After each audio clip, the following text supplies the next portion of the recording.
Traveling the Vortex.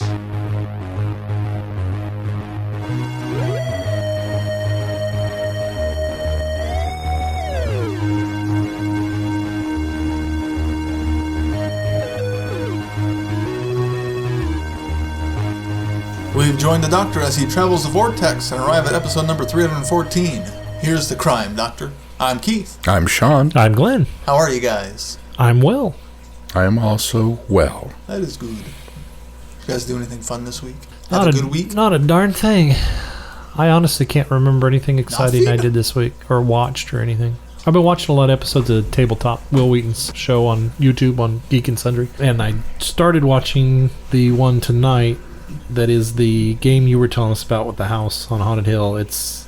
Oh, and I can't house on... It's not. It's something... Betrayal at the house on the hill. Betrayal at the house on the hill. Yes. Yeah, there's no haunted. There's no haunted. Yeah.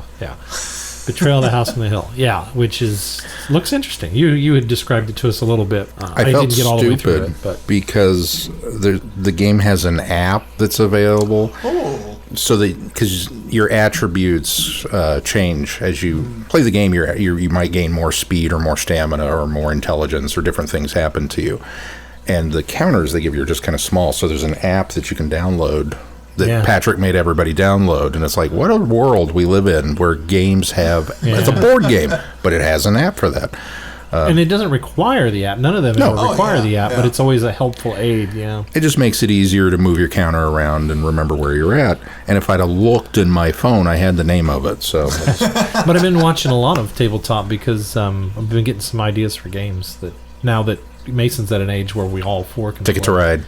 Yeah, Ticket to Ride. Ticket to Ride is so much fun. I've played that one before. There was one on there called Love Letters, which is a bit deceiving by the title, but it's a turn-based card game where you have one traitor, so to speak, and it alternates, and you're trying to determine which of the people within the princess's court is having an affair with the princess. That's the basis of it, and each card has different abilities that gives you different abilities to play. Anyway, it looked really good, and I thought that was kind of something that the four of us could play, but I'm getting a lot of great ideas from it, so cool. I like it. It's good. I've seen episodes before, but this week I just kind of dove in and started watching most everything that's on YouTube now. Did I tell you on the Betrayal one, as we were playing, the first thought that jumped into my head is, I want a Doctor Who version of this. Oh, that seems like it would translate really well. Somebody get on that, and we'll throw money at a Kickstarter, because just as rooms unfold as you're exploring the TARDIS, and then Weeping Angels show up or something, that would be so cool. Trapped inside a TARDIS. Yeah. Doesn't have to be the TARDIS. Yeah, no, it could be any TARDIS. And then you can find spare control rooms or, Yeah. It sort of reminds me of Mystery Mansion. Do you remember that? Oh, that one that we never built the character sheet for. I think I have the game still somewhere. Yeah, it was a lot of fun. With the furniture. Mm-hmm. And as you walk into a room, it reveals the room and you put the pieces in. Oh. Yeah, so then if you walked into the room, you got to decide where the pieces of furniture went. It actually had little plastic piano and a couch and everything. Yeah. So it was interior decorating, and then you had to search all the items for the clue to lead you to the next blah, blah, blah. I think it was electronic too, wasn't it? It had a thing that read things off or something. Yeah, we loved that game. It was the stupidest, I don't know, like $5 garage sale game or something. No, it wasn't even that. Toys R Us had it marked way... It literally was a $50 game because it's electronics and big pieces and a huge board. And Holly and I saw it at Toys R Us clearance for like $10. We were like, for $10 we could try this out. And we played it. Everybody played it. We loved it. And then I think, Sean, you went out and bought one, didn't you too? Yeah, I think Carrie got it. Yeah, probably. But anyway, she took everything. And in fact, the other couple we played with, I think they ran out and bought one too because at $10, you could introduce it to anybody. So it was one of those. It's a blast. Sounds like it. That was it. We played Cranium last night. Because Mason's finally at a point where it's kind of nice to have both kids at an age where they understand it. No, Cranium bills itself as using all parts of your brain. 2 of the boxes are it's a team-based game. 2 of the boxes of cards are more like logical and spelling academic questions, and 2 of them are creative. One's star performer, one's creative cat. So there will be some instances where you have to sculpt something. It's kind of like Pictionary in that sense. You have to sculpt something your partner has to guess. There's also a drawing element. There's a performance element, a charades element. There's also spelling. You have to spell words, but in some instances you have to spell a word backwards. So you might get like reggae, where you have to spell reggae, but you have to spell it backwards. So it's that kind of thing. So, and it depends on the spot on the board that you land as to what you get to pick. And then they have the certain obligatory all play where both teams are playing, and then there's the obligatory you get to choose. You land on a certain square and you get to choose what you want. I watched. We rewatched Crouching Tiger, Hidden Dragon in preparation for watching Crouching Tiger, Hidden Dragon 2 on Netflix.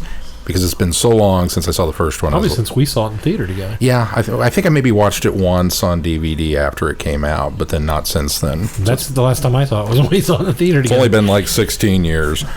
But we watched the sequel because Mel was kind of there's a sequel for that. I was like, yeah, let's watch that. Oh, we should watch the first one first. So we did a boom, boom. The second one's good. Dubbed or subtitled? Dubbed. Okay, you're going to call me out. You watched dubbed. I watched it dubbed. Normally with a foreign film, the first time through, I will watch it dubbed. I want to pay attention to it, not read during it. Mm-hmm. So I kind of do that. And if it's one that I like, then I'll go back and watch it subtitled so that I can get all the nuances and all the cool stuff out of it. But this one we just watched dubbed, and it doesn't have the same epic beauty quality that the first one had.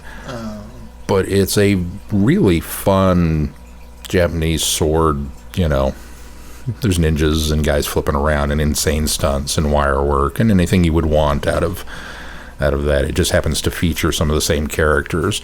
And then Donnie Yen showed up. I didn't know he was in that. So I was like, oh, where's your stick, blind man? That was a Rogue One reference, but it was good. So that was really about all we did this week. I started watching, restarted watching Westworld. I'm 3 episodes in now. It's really good. It's really well constructed. I look forward to seeing where it kind of unravels, because it almost feels like there's a repilot for the second episode. How far have you watched it, Sean? We are up to, I want to say, episode 5 or 6. Oh, wow. Okay, so you're quite... Did you feel that way? Like there was kind of a repilot a little bit? In a way. Because, your first episode, you're following a character, and you think, okay, that's where this is going. And then it doesn't go that direction. And so then the second episode follows more closer to line with the movie of you're following along with the person visiting the park for the first time.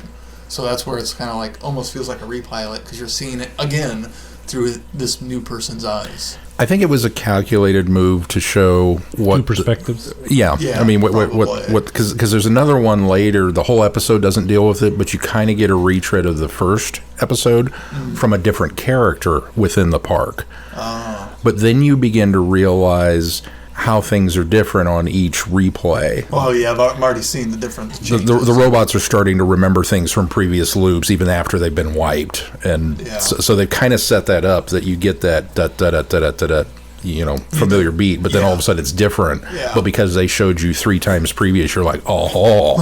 So, yeah. Yeah, I'm already starting to notice some of that. So, yeah, that's really good. It's a really good show. You need to start watching if you're not. Okay. I liked Crichton's Westworld a lot. So Killer Robots, man.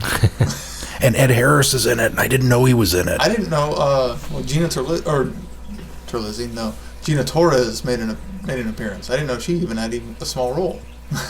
I don't remember Gina Torres showing up. Yeah, she was what's his face's wife on the video monitor. Oh, yeah, I do remember that now. Yeah. I always just like seeing her show up some random places, kind of like Alan Tudyk.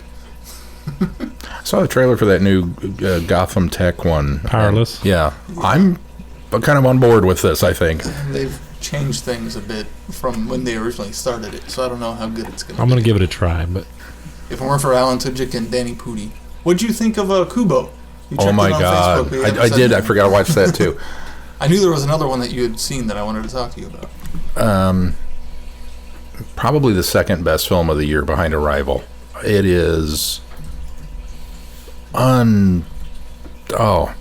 it's beautiful and it's glorious and it's a good story and it's got great characters and everything you would want, and the fact that it is the stop motion and the lengths to which they go, the scope of the story. It's huge. I have nothing but respect for stop motion animators, because I would go nuts and go postal before the end of one day, I think, just moving this stuff.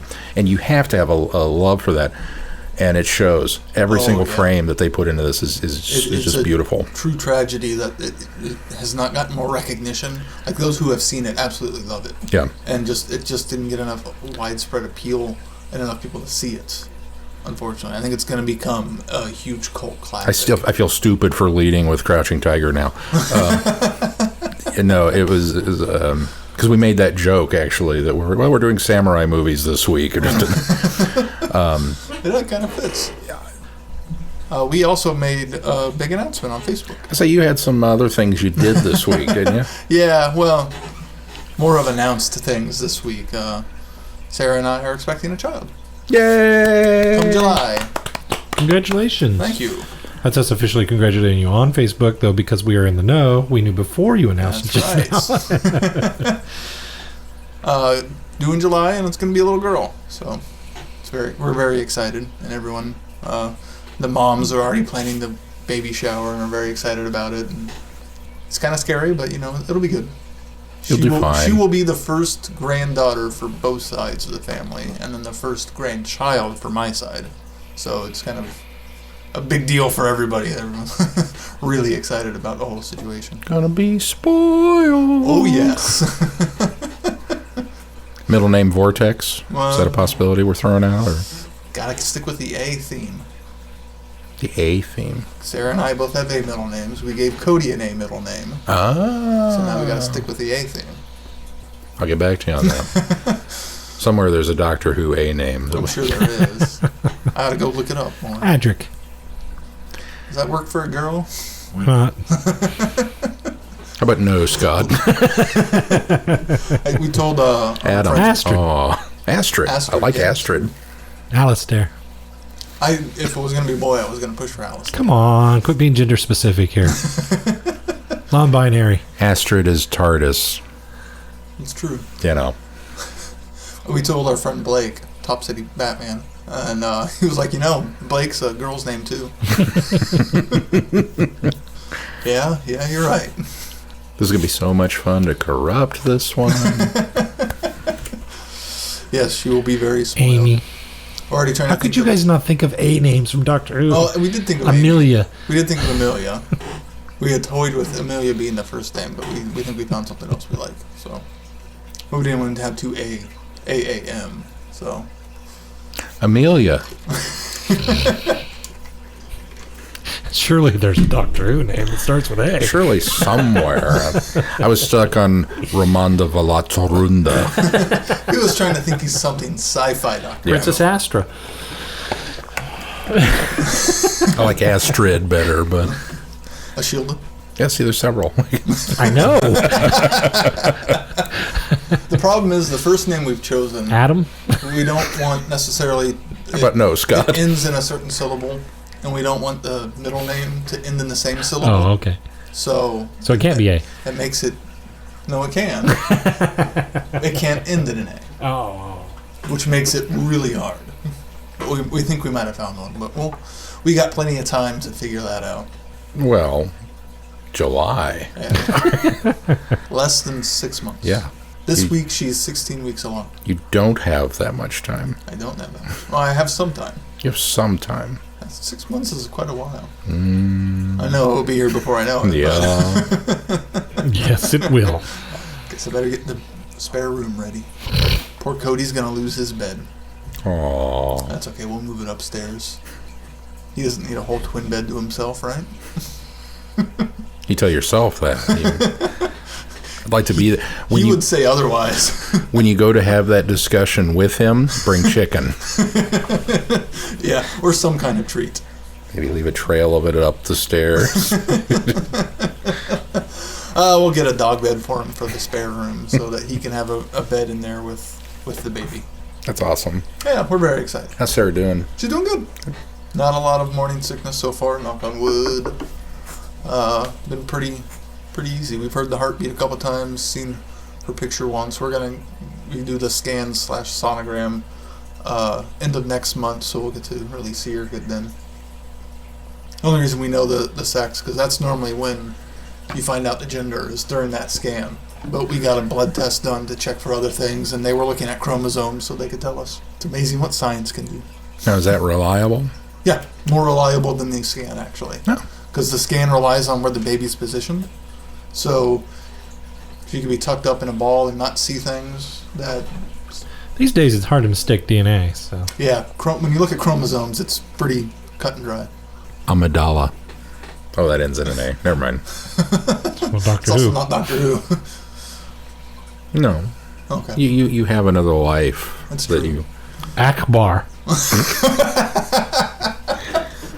Zira. I was originally... What? Zira. Yeah, that's what I was originally pushing. Or Cornelius, if it was going to be a boy, you know. I thought Caesar would be a little heavy-handed, but... I don't know if you could do Cornelius. That's a rough one to saddle a kid with. What about River or Kaylee? River's good. Then you got a twofer on River. It's true. Roderick was one I would really wanted to do. Because that's Roddy's real name. And Roderick McDowell. yeah. Roderick Miles sounds like a good Posh. a good proper name. That's too far down the road at this point. Well, we'll keep that as a backup. Yeah. So, Again, congratulations thank to you you guys. Thank you. That's about all I did this week. That's part of also why for the last several weeks what I've done this week has been quite less, because it's a lot more of let's go out and look at baby clothes, or let's go out and look at this, and until you announce you can't say anything. It doesn't change. No, I don't expect it to. Hey, at least now when Sarah wants to go shopping, I have things to go look at. Because normally if we go to the mall, it's like, is there anywhere you want to go? Nope. Not here. There are no My Stores. Now at least I can go into Children's Palace or some of the other baby stores and look at clothes. Well, there's no news this week that we saw. Doctor Who's still not on. Missing episodes still not found. Well, That has There's nothing confirmed. nothing's confirmed. Let's put it that way. Any feedback, Keith? No feedback. No but feedback. A reminder, you can send it to us on our website. Click on the Send Us Feedback tab, or send it to feedback@trevinthevortex.com. If you go to our website, you can see those pictures that Chrissy and Holly sent us of their Who Haul. Oh, good. Yeah, those are on there. So Or you could go to the window and yell really loud. we might not get it. But you could try. And if we do hear you, there's no promises we'll remember what you said. What window? Any window. In their house? Yeah. Just go to the window and yell. Or as you're driving down the street, out the car window. Annoy your neighbors. Don't encourage that. That might be the way people start sending feedback to us. We won't get anything to read. Maybe that's how they're doing it now. Let's move on to our review. Grand Theft Cosmos. The Doctor and Lucy visit 19th century Sweden and become embroiled in an attempt to steal the infamous Black Diamond. But the stone is guarded by forces not of this world. Dun, dun, dun! I quite enjoyed this one. Yeah, this one's a lot It's of an fun. Eddie Robson. It gets an automatic pass. It's fun because it's a good old-fashioned heist story, jewel Yeah. heist story, and it's done in that vein, and it's done in that. I just that fell in love with this the pleasure first time and I fun. listened to it. Well, and it's nice having some familiar characters back, too. So It was interesting to you see didn't- Karen and the Headhunter Yeah, return. you didn't have to or introduce some new people to try to take up some time. You could reintroduce them and just hit the ground running and keep going. Although I did the Karen, she died, and then they have that little exchange about I thought I left you dead, and I thought you were shot up by Cybermen, and she said, well, you just took off, and then I was like, yeah, okay. Maybe we didn't know she died, so True. apparently we're Yeah, good. it works. I think her and the Headhunter have a really fun dynamic. Mm-hmm. It's almost as if the Master had a companion that he dragged around. Oh, yeah. This is kind of what I envisioned it would be like. Yeah, it is a lot like that. In fact, it's almost the anti-Doctor and Companion is what it is, and it works. It works really well. You could have shot that robot any time. Why didn't you? I didn't want to hit you. Aw. And she bought it. I didn't have much on this one because Really? it was just fun. I enjoyed it. I like the concept of an artist from somewhere else that is creating these objects that the Doctor has had to go through and pretty much destroy or disperse of because they have that energy or that what do you call it, temporal something that it causes problems. And they can unravel the fabric of the universe. Yeah, and unfortunately, because he's going through and getting rid of them, the objects that are still in existence become even more rare and more sought after. That was one of my favorite parts of the whole thing. So it's really nice that it turns around and gives us a story where the Doctor has to do a jewel heist, and it's part of already his MO of going through time and snatching these items up anyway. And it harkened back to, was it the 7th? Was it the 8th Doctor that was stealing the paintings early on with Charlie too? Talking about stealing art? Or was that 7? That sounds familiar. 7 wasn't with Charlie, so no, I meant just, or am I thinking of 7 stealing Was that art? an 8th Doctor and Charlie story, or was that a 7th Doctor? And I think it was an 8th Doctor story, but then we got some reference in the 7th Doctor with the book in the library that we went, oh, this is just a normal thing for you. Or there was a short story where he stole his art. But yes. Uh-huh. But I want to say it was 8 that was more focused on the art. So it makes me wonder if this is kind of a retcon type thing of, well, here's another reason if why. If it is, TARDIS Wiki doesn't call back to it or link the two, which doesn't necessarily mean something, but I had wondered if maybe this was something that had been hearkened to before and went to TARDIS Wiki and they didn't link it. Or just he thought of a story of, well, that kind of fits in MO because of that other story. I liked the guy has disappeared, and the reason he's disappeared is because he's inside of the diamond, the black diamond. He's created a world that he could rule over, and he decides, well, I'm glad you got me out of there because I was going to come back to I'm thinking about coming back to reality. Yeah. You create a world where you're God, and you get bored of it, so you're ready to come back to the plane of reality. Okay. It's called Minecraft. Oh. Yeah. I completely understand now. That was the moment that when you get a title, Grand Theft Cosmos, and you kind of go, huh, okay. And you start listening to it, and you go through, and it's this fun story, and there's trains and blah, blah, blah, blah. And then you get to the end, and they reveal that, inside the jewel, there's this whole, and you went, that was the cherry for me. That was just you made the title work. It wasn't just clever wordplay. It's really this is exactly set up well what it is. too with Karen on the train, and I love that it's on a train and it's a train heist first to start with, and then turns around and goes back to a train.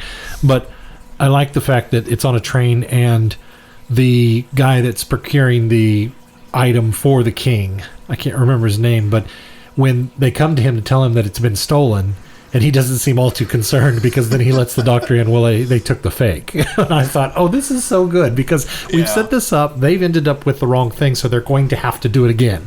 And it does. It plays out that way. And that was a lot of fun, too, in order to then give us the situation where they have to figure out how to get into the castle's vault in order to get it. But now we have two sets of players because now we have the Doctor and Lucy who are countering with another plan to get in there and steal it first. And then having the race to try to get to it. I liked the centrifuge with getting to Karen that gets to the one guard so that they can hypnotize him. And then cream cheese. Lucy, who is cozying up to the other guy to be able to get past him. And I thought that was kind of cool that their plans almost are parallels of each other with different means, and I thought that was kind of clever too. I really like Lucy in this story. I know she's grown. She's grown on me throughout the whole run. I agree. I did not like Lucy at first, and then she continues to become a wonderful part of this. And he uses her really well in this. She uses all of her skills to the advantage of the Doctor, and just a well usage of the character. Nothing out of character either. Nothing that I thought, oh, she wouldn't do that. Yeah.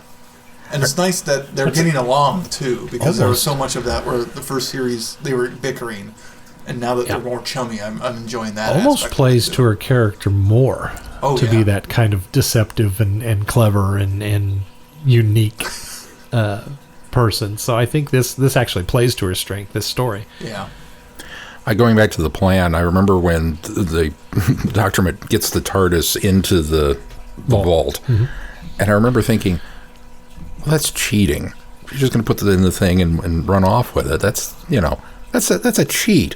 And then later, when one of the characters makes when she's running and the TARDIS shows up, and she goes, "I think that's a cheat." Yeah. But she says that you're cheating, Doctor. I was glad that they reworked that around in the back end, getting into the vault, that they had to come up with something a little different. Yeah. And then the surprise, the statue that just moves and walks off, and there's no allusion. They've never alluded to this statue at all until the Doctor says, "Did that statue just move? Did it just walk away?"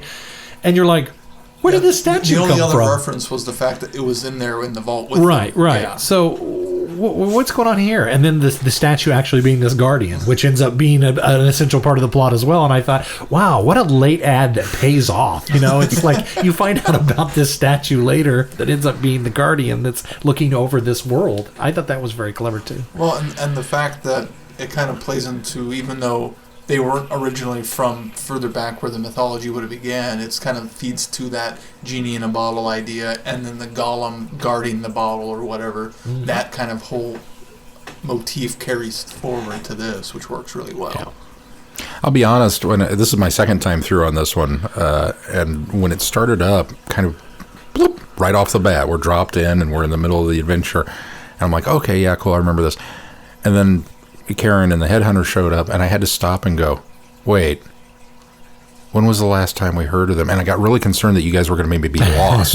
Human resources is where I honestly don't remember how long it's been back since we reviewed. The headhunter's been around even longer, much longer. In fact, there was instances where she was showing up ahead of time or too late, and then we finally. But all that was before human resources. Then we kind of got human resources that kind of fleshed out her character more and introduced Karen at that time. That's why I was shocked when Karen shows up, and I'm like, Karen died. I remember Karen dying. How are you going to get around this?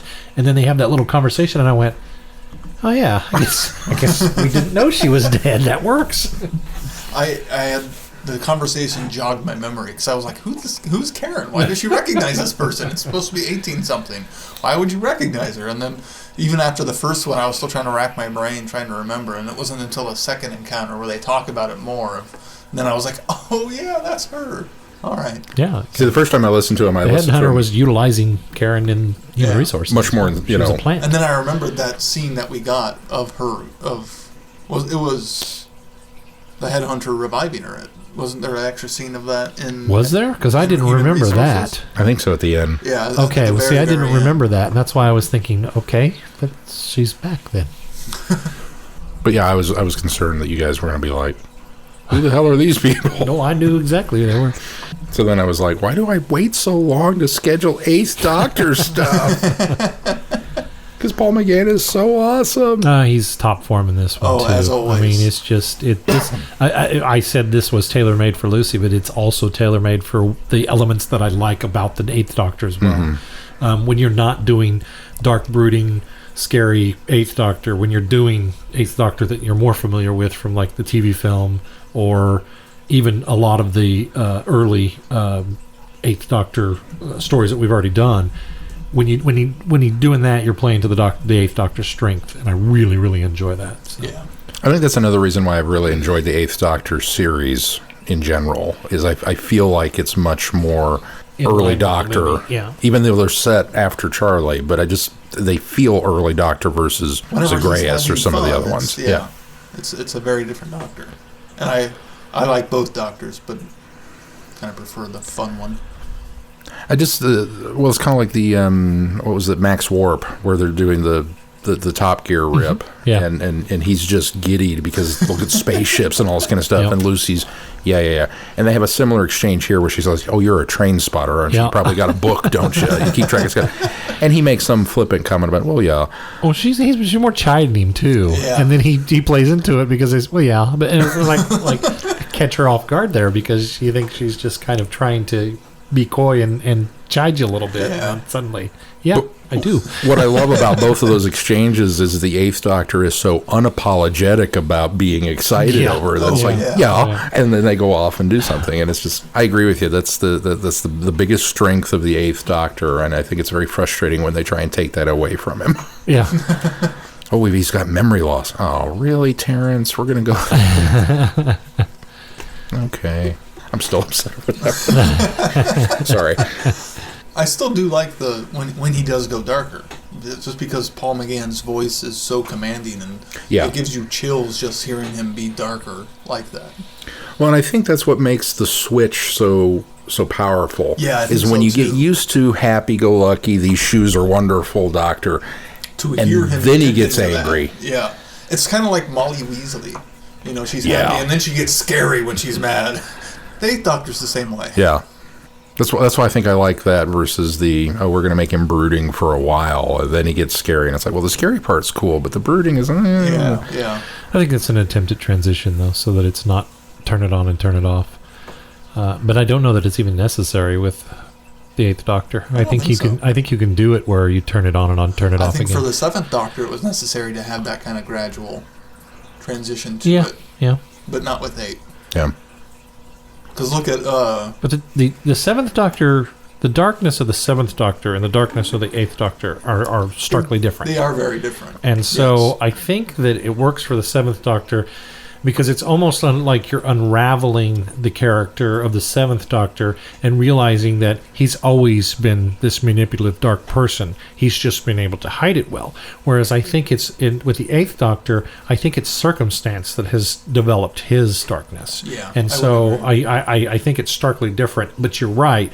It works with the Seventh Doctor in the transition because you're unraveling layers, and that Doctor is more of a mysterious Doctor. Mm-hmm. Whereas the Eighth Doctor, when you're bringing it down to it, it's almost as John was alluding, you go through that brooding period, and it almost feels like, okay, can we get past this? Can we either get back to happy-go-lucky Doctor or go somewhere with this? And so, I think that's why it feels like it doesn't work as well for the Eighth Doctor as it does for the Seventh Doctor. I think the trick with the brooding is that every time I listen to a Paul McGann audio, I'm brooding that we didn't get more of him. So I don't want him to be brooding while I'm brooding. That's a good point. Yeah.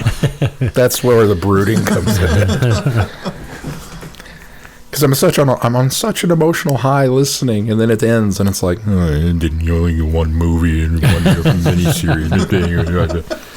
I get to the end and go, thank goodness for Big Finish. Yes. Thank you for more. Thank you, Big Finish.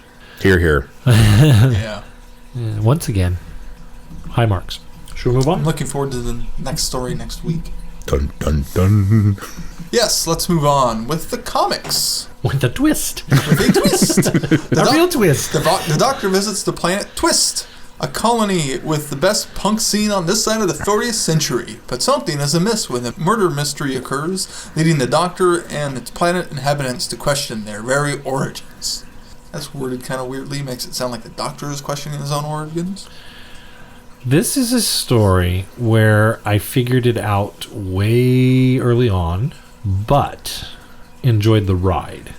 So I would concur. I wasn't too disappointed with the fact that it was predictable, because the story itself was enjoyable to get to the point where the big reveal happens. And it doesn't hurt that I really like Hattie. Is that her name? Yeah. I really like the companion Hattie. She's a nice breath of fresh air. She's different. She's a bit of Ace and Martha rolled into one for me. She's very punk because she's part of this band, and which I didn't think at first was going to gel with the 12th Doctor. And the reason I say that is it's odd because I know that Peter Capaldi was a punk musician at one time. He and Craig Ferguson were in a band together. I kept wanting to say Kilborn, and my brain was going, no. And I have always been okay with the 12th Doctor being a musical doctor.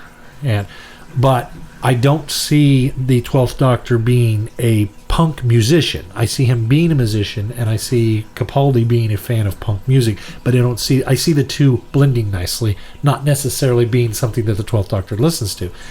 And so I was a little concerned by that, but the 12th Doctor doesn't get all fanboy in this. While he does have all of this group's records and listens to them, he doesn't get into that whole he doesn't get too wrapped up in the idea of being here, listening to them, and get fanboyish. So this works really well because it goes along lines of this Doctor who appreciates all music, punk, rock, still within a certain. He's line. a fan, but he's still detached about being a fan. Exactly. Well, and it's nice too that Hattie is, as far as I'm aware, not based off anybody. Yes. Unlike Jones, who was an obvious takeoff Bowie, and so it's nice that this is kind of, it connects in that aspect of characters because they're both musicians, but it's nice that it's a different approach to it. Agreed. Whereas I know we've had kind of issue with some of the comics of it them being, some things being too similar throughout all the lines, and this helps connect them but differentiate them starkly, I would think. Yeah, agreed. I got to be honest, the comic started with previously, the Doctor and Claire Oswald save the universe together for the last time. Now traveling alone. And I went, what? Because we just read these other ones, and it felt like we were being set up for more, and I had to stop and go, well, apparently that was where the switchover happened, and so, okay. So I had to reverse gears right off the bat, and I think that may have stuttered me a little bit getting into the story because, like you, it was like, what is this punk scene? Why is the Doctor hanging out here? And it kind of took me a minute to go, no, that still fits. That's very much in the 12th. This felt very much to me more like, and I think it's purposely so, because I think Titan finally decided, okay, we've got to put the Clara story, because even the Clara stories in the comics were coming to us after Clara had already left the Doctor. So we were getting a lot of story that that had happened prior to series 9. And so, or during, as well. And so this one almost had a feeling of, with Clara being gone, it felt a lot more like Husband's River Song or Return to Dr. Mysterio, where we do have a Doctor who feels like he's been traveling on his own. And so to me it was odd to have that, we have stepped away from traveling with Clara, but it was weird that it was that break of, okay, well, this is now set far after the events that we know. And to me, it felt like, this is almost more like New Who, because it is set in that gap. It's truly stepping in and filling the void, while we're getting Doctor Who in the other comics. Whenever it's a current companion, like when we were in between series 8 and 9, when we were reading comics and they had those comics set there, it felt like, we're getting New Who, as opposed to stories that happened previously. Right. That's what this feels like. It really feels like New Who. It feels like New Who, Agreed. because there's I agree something with you. completely new. There's no limitations on what they can do with Hattie and the Doctor. I mean, to some extent. I mean, obviously they can't regenerate him or anything like that, but the shackles are off once you ditch the television companion. While 10 and 11 have their endpoints where they got to get to by the next time they show up for the next companion, there is this here, but there's much more wiggle room, even more so, because we don't know what that endpoint's going to be, and neither does Titan, I'm assuming. They might have some idea, but who knows how long Capaldi's going to be sticking around, too. So, I mean, it just opens up the world so much more. It makes me more excited, and I think that's partially why I enjoyed all 5 of these issues so much, is because it felt so fresh. 12 with a new companion. I liked the twist. It seemed very Star Trek, but it was really cool.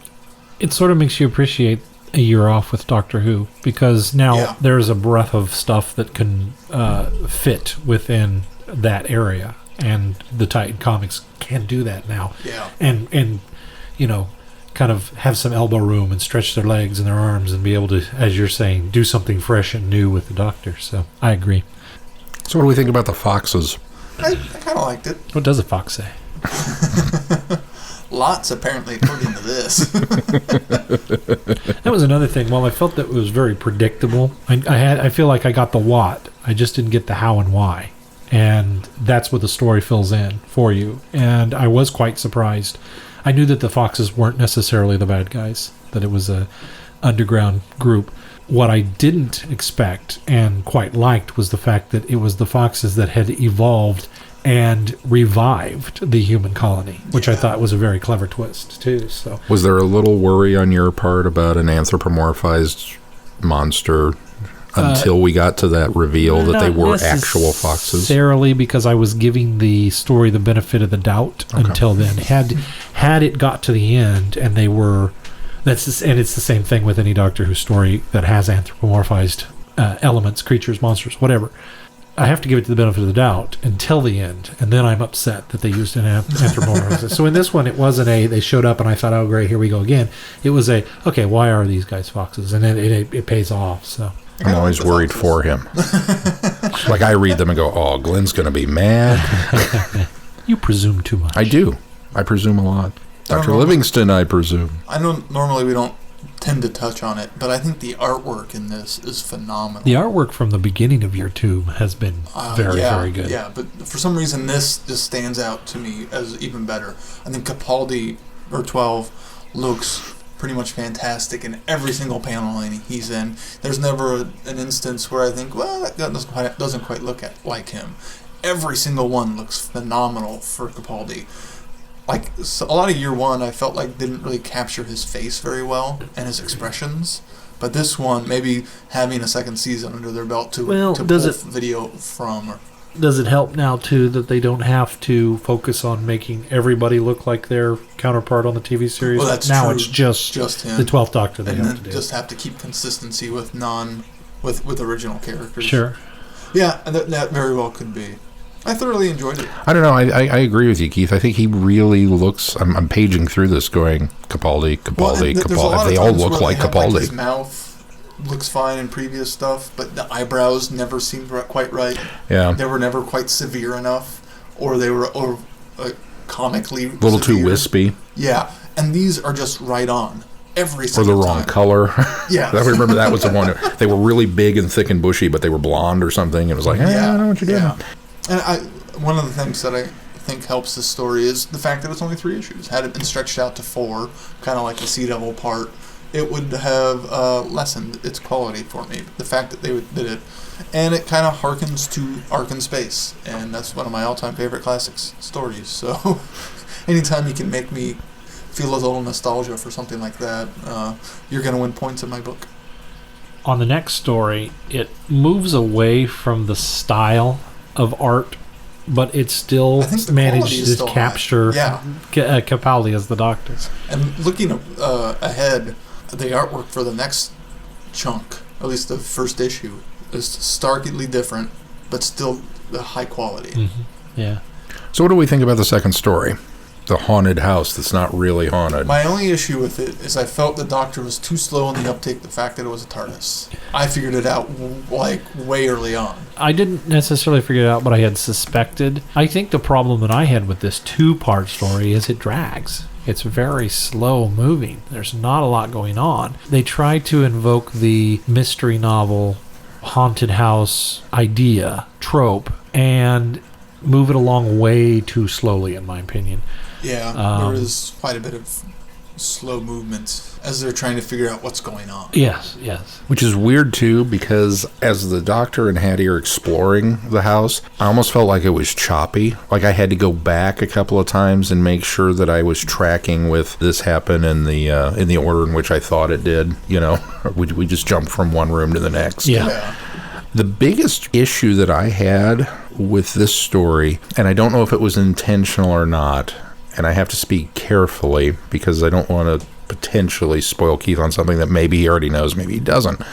I agree. I keyed on the fact that this was a TARDIS right off the bat, but then there's a dropped line from the mom later in the story that made me think it was a specific TARDIS, and I kind of went, "Ooh!" and got excited. The Masters? Because that's what I thought. I did think it was going to be the Master's because TARDIS. Of the grandfather clock. Yeah. Yeah. I couldn't remember if you knew that or not. Yeah. Well, there was a couple that I've seen that he had the grandfather clock. Well, then they make a big deal about it. The clock is chiming and it's warning, and you know, there's a lot of visual references to the clock throughout the story that really made me wonder, okay, how are you going to tie this up? And it's not. It's just a TARDIS, which works out fine for the story, but it hampered my ability to believe that the Doctor wasn't putting 2 and 2 together. And of course, I'm just fanboy leaping at this, but well, and the fact that like they, despite all the rooms they went through and can't get out of, The fact that they didn't go through a door and it's a garden and they're still inside, the doctor should have known. They're running through a street at one time, a parking lot at one time too. I remember there was one point where Hattie says something of, "We were just outside. How can we still be in the house when we're outside?" Yeah, that should have keyed off the doctor way early on. I would agree. I do have to say, I did, on a personal level, squeak quite a bit on the big page panel where they meet the mom for the first time, just because there's a little tiny kiwi. I saw that down there too. I fist pumped and then moved on. I did get echoes of Invasion of Time when they're running through the different rooms and just it's throwing everything we've got at it, and it's like, oh, okay, cool. You know what the story feels like to me is it's Hyde and Journey to the Center of the TARDIS mushed together. Yeah, I can see that. Yeah, I'd buy that. Especially with all the ghost stuff. Yep. So this is like the 17th different iteration of creatures that show up when they're trying to stop paradoxes and stuff. I like the determination of the mother too. Nothing's going to keep me from my husband and kids, and she kicks that wall in. Yeah. That was neat. Gives kind of a strong mother instinct and a strong moment for the character. I thought that was good. And then the fact that the kids were the ones that have explored the house and they can then take you to where you need to go. Yep. Yeah, it was okay. I didn't hate it. I didn't like it as well as the first three, but we got to the, it's through this door, it's in here, and we walk into the control room, and I looked at it and went, well, that's not the Master's TARDIS. Or the Ronnie's. I'm so disappointed now. And it's unfortunate because it's a beautiful 2-page spread of this inside that looks actually a lot like Capaldi's TARDIS. A little bit. It's his console room in a way. Kind of a mix more between... industrial. It's his console with almost the 11th Doctor's multi-level setup. And the spiral lights were returning, right, from a previous story in year 1. Am I correct with that? Hadn't we seen those before? I don't remember them at all. He told us what they were when he let them in, and it's something about them sounded very familiar. It sounded familiar. They remind me of the Reapers was too, but coming in and fixing or changing things, or I should say, feasting on the damages in time. It was quite interesting that he let them in knowing how dangerous they are, but was a device so he could follow them and track down where they were going to feed on this temporal energy. So I thought that was kind of clever. I like the salt aspect being brought into it too. Yeah. Which seemed, I don't know, random at the time, that it was just, oh, they're susceptible to that. Okay. All right. Well, did I miss something where they explained that? They did. He described them as phosphorus based or something, that the sodium and the salt would affect them. He gave a technique. And this is why I'd be the worst companion ever. I didn't make that connection. In turn, what it did was it gave credence to the salt for ghosts, which I kind of thought Image the Fendal did well, but we did it again here. So. Yeah. According to TARDIS Wiki, the spiralites were only in this one. Okay. I thought we had been introduced to them before. I was a little disappointed Hattie didn't decide to stick around. Yeah, I was kind of surprised they dropped her off. Well, already. Who knows? I mean, she could show back up. Well, we haven't seen ahead, but it might be an instance of, now that Titan has this room to breathe, maybe they want to bring on several different companions and kind of try different things out with the 12th Doctor. But I agree, I was kind of sad to see her go, but hopeful that he'll pick her up again sometime. Because they left it kind of with I could be back for you, maybe. Especially with the end for now. Yeah. At the very end. But, yeah. And again, the Doctor says I'm completely anachronistic with, I can't take you with me all the time because you've got albums to write. And it's like, time machine. Yeah, you just dropped her off 5 minutes before she left. As you promised you were going to. Yep. Then maybe you run into the Amy and Rory problem of we're starting to age significantly more than our friends. Oh, yeah. I don't know. It was. These were good stories. I don't think they were great stories. Did the disposing of the other TARDIS sit okay with you guys? I think it was respectfully done, I thought. I agree. Taking it to some place where it could just completely expand. I guess I just thought of that story we listened to where there was that graveyard that all of them go to after they die. Then I thought of, well, why didn't he take it there? Well, we've even had the instance of Trenzalore is also a burial planet for TARDISes, but they do the same thing there. Well, I guess that's true. It was because just that's his, where he falls. But his is expanding as well because of the fact that I don't know. I just temporal energy is leaking. Are you talking about the Doctor's wife with House and the? No, it was it was an audio story we did recently that talked about a TARDIS graveyard. Yeah. And he had to sneak down there and steal one. Can't remember what one that was. I know vaguely what you're talking about, but I can't remember which one it was either.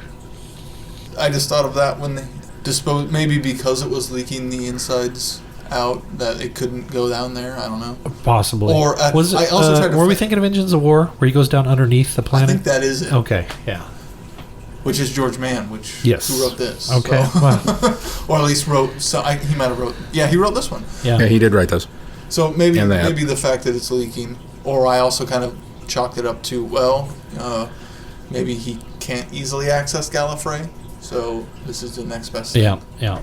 Because at this point, he wouldn't know where it was. Well, no, he does know where. Yeah, he does know where it's at. But you're right; he would have to deliver it there, I suppose. Overall, though, good. They're still enjoyable. Graphic novel.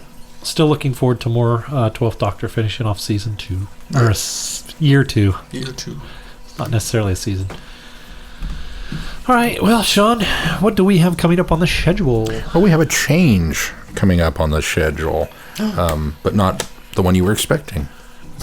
No, that doesn't really work, does it? Change were they expecting? I don't know. Should we be making that change? Something with Power of the Daleks, probably. Oh, dear, yes. Well, that is a change.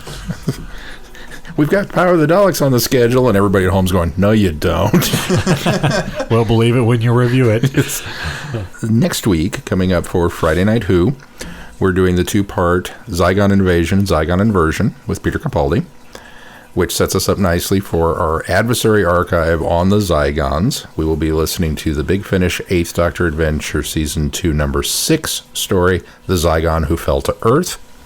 And then we will step outside the world of Doctor Who proper for a look at the professionally produced fan film, Zygon When Being You Just Isn't Enough.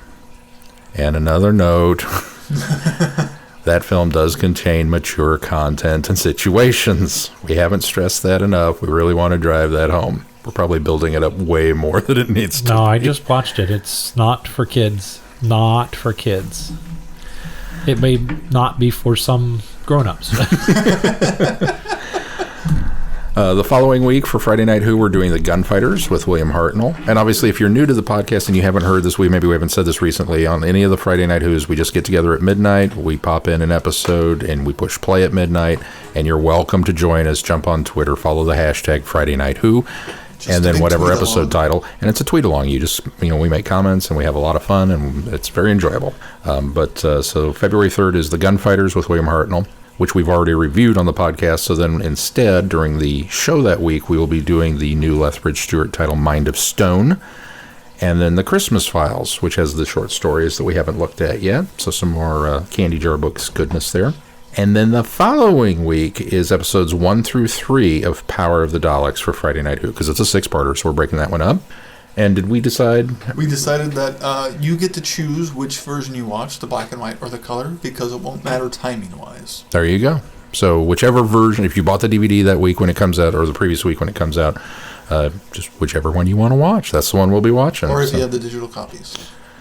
Just don't be concerned if you see people making comments on Twitter about, I love the color in this, and you're like, why is mine black and white? And then that week, because it's a 2-parter, for the show, we were going to move ahead with 12th Doctor. This is where that change comes in with the Titan Comics. Well, Keith let me know that I goofed and that they weren't quite ready for us to do that yet, because Titan hasn't released a chance to call you out on something. Yeah. So Keith gets one. Yay! But instead, we're going to finish off the 11th Doctor Series 2. So it's issues 11 through 15. With the 11th Doctor and Alice. And I'll have to go back and remember where we were at in that story. Absalom. Oh, yeah. Absalom and River. And that was we were enjoying that one. And we will also tackle a Big Finish 4th Doctor audio adventure from Season 2, number 5, Phantoms of the Deep. And then the following week, we'll finish off Power of the Daleks and finally take a kind of a big in-depth look at that story. And we've decided we're not going to treat this as a Lost in Time segment of our show where we kind of delve into the retcons or the recons and everything, although there could be some retconning. but we'll be looking at more of the animation, the color version, and then there's also a fan-mounted film version.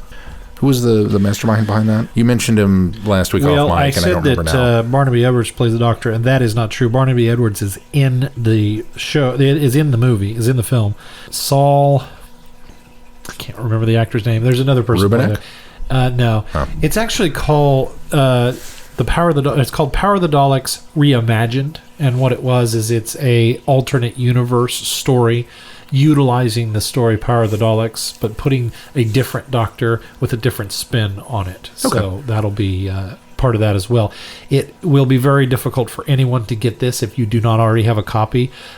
This was a film that was made to be, the proceeds for it were going to go to, I think, Children's Cancer Research or some charity. It has since been pulled from YouTube and is very, very hard to find now. So there is a chance that they may have gotten in trouble by the BBC that they couldn't get around, and so it's not available. So it will be difficult for people to find. So there you have that. It's what we in the electrical business call rare. It's a Patriot Games joke for those of you that didn't get it. And then one more. The following week is David Tennant in New Earth for Friday Night Who with the Cat People. And then our podcast has another change that week where we're going to do the 10th Doctor Series 2 comics. But he had a couple of extra issues tacked on, so we're going to do 11 through 17. So it's a little bit bigger chunk of reading for that week. And then it's supposed to be a big 2-part epic finale. So big they couldn't finish it in 15 issues. Couldn't finish it in 15 issues. They'd have the extra. I bet Anubis is back. He's the 10th Doctor baddie, isn't he? Yeah. And then Big Finish mainline story number 82, The Settling. And all these changes are listed on the website if you like to follow along and are curious about what's coming up. Nick Scoville. Sorry, that's who played the Doctor. Who? Nick Scoville played the Doctor. Nick Scoville. It does feature Barnaby Edwards, Nick Briggs, and Lisa Bowerman. Ooh. Excellente. So there's that, and if you have any questions, you can go to the website for more information there. You know what else they can do on the website, Glenn? They can support us on Patreon. Yay! And if you'd like to do that, you can go to our website, and on the right-hand side of the page, there is a link to support us. And if you're already supporting us, we appreciate it. You can also click through some of our sponsors, and portions of those proceeds go back into this show. Which we appreciate very much. Yes, we do. Was that going to do it for this week? I believe so. Until next week, I'm Glenn. I'm Sean. I'm Keith. Cheers. Good night, everybody. Be seeing ya. Thanks for listening. You have been listening to Traveling the Vortex. Doctor Who and all of its associated programs are owned and trademarked by the BBC. No infringement is intended or implied.